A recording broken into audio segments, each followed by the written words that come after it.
Along the inside, Kimber. Spectacular one down the centre of the track. Lord Admiral running a big one too. They come for home. Offshore, Lord Admiral. Offshore, the leader. Lord Admiral stretching him every yard of the way, but offshore's too good. And offshore scores. Offshore to Lord Admiral. Kimber was third, and then Lyrical Passage. We're greatly pleased and proud of Lord Admiral's effort in his first race. I'm Jay Nehf, thoroughbred trainer here in Southern California. Lord Admiral's been working for 11 months to get ready for this race, and we're going to take a closer look here and see exactly what unfolded. Lord Admiral did a good job loading into the gate. He was really well behaved, but in his training, he loaded into the gate, stood for a minute or two, and then they sprung the gates. This time, since he was the last horse to load, the gate sprung almost immediately, and I think he was caught a little off guard for that. But still, it was a decent start, and his jockey, Giuseppe Ercegovic, moved him into position without burning up a lot of energy, and he got him right at the back of the lead group. In fact, he's directly behind the eventual winner, Offshore. Here's the 3/4 pole, and they are a 1/4 of a mile into the race, and let's take a look at what happened in that first quarter. Peak speed was 40.3 miles per hour, not bad, and considerably less than Spectacular One's 42.5 or the horse on the lead 41.4, but still a good turn of foot. Where did he go 40.3 miles per hour? Well, I called Trackus, talked to the people there, and they told me it was in the second 16th of a mile. So it wasn't directly out of the gate. It took him a few strides to get up to speed. In the future, Trackus may be posting the spot, or at least the 16th of a mile section of the race at which each horse's peak speed is attained. That was something we were discussing on the phone, and I think that would be a great improvement for Trackus. Lord Admiral's average speed was 37.6 for that 1/4 mile.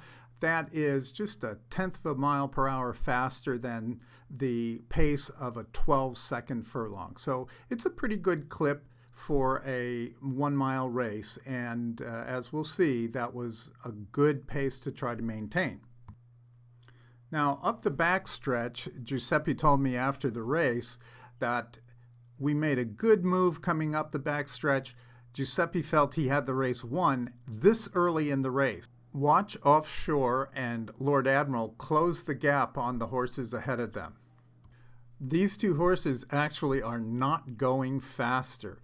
Lord Admiral is going faster than Offshore, but Offshore has dropped to 36.5 miles per hour, Lord Admiral 36.8, and the horses on the lead that were doing 39 miles per hour are now doing 37, 37.4. So everyone's slowing down, not speeding up. Now, as Lord Admiral comes up alongside Offshore, Kent DeSormo on Offshore makes his move as well and prevents Giuseppe from moving inside. He forces Lord Admiral to the outside, and we had to cover a lot of extra ground. In fact, if you look at Trackus, Lord Admiral covered an extra 25 feet compared to Offshore. So considering he got beat by about 5 feet, if you do a little math here, you could say he's 20 feet the better horse. Nonetheless, Offshore got to the finish line first, and we will regroup and make another try at a first win for Lord Admiral. So let's take a look at the horses as they cross the finish line and gallop out after the race. You'll hear a lot of commentary about this. I want you to notice the difference in the horses' heads here. Offshore in the blue colors has his chin up, his head up.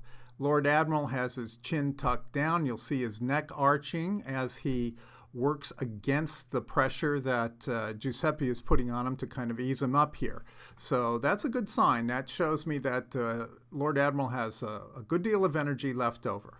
On October 1st at Santa Anita, there will be another race just like this, 1 mile turf, maiden special weight for 2-year-olds.